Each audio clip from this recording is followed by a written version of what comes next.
comedians pay tribute to their favourite Westie, Ewen Gilmour, who's died at 51. One of the best of the West has died, comedian Ewen Gilmour. He was only 51. Gilmour was at work last night recording a comedy program until late, then went home and passed away in his sleep. Kim Grade reports on a man who is known as funny and kind.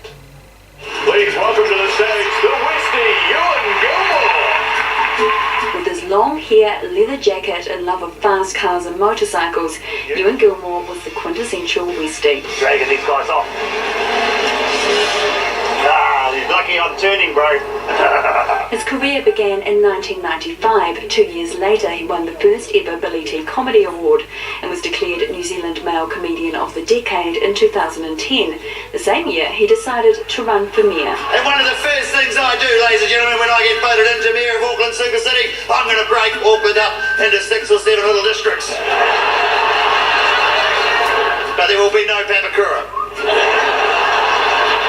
Gilmour was telling jokes right to the end, recording a show with John Bridges until 11 p.m. last night. He did an amazing set, he smashed it, and he just did all of, some of his classic stuff and some brand new stuff, and we were just all going, yes, this is great, this is brilliant.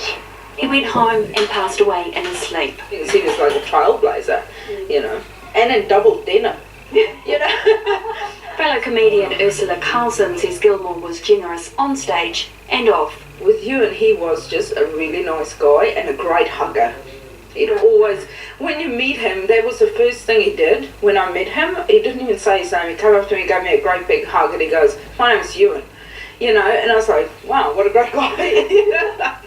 Former Waitakere Mayor Bob Harvey says Gilmour gave his best to the West as a councillor. I gave him crime, I thought that would fit, police and youth, and he took it so seriously.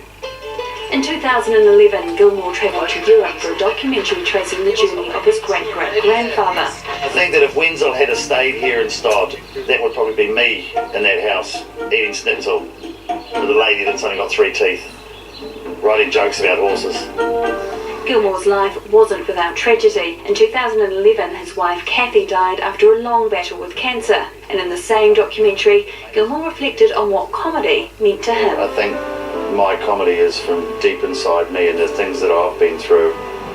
I've had tragedies in my life, and I've been able to laugh off my pain, I suppose, and that's the way I've dealt with it.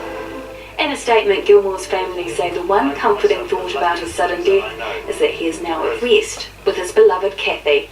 Kim Grade, 3 News.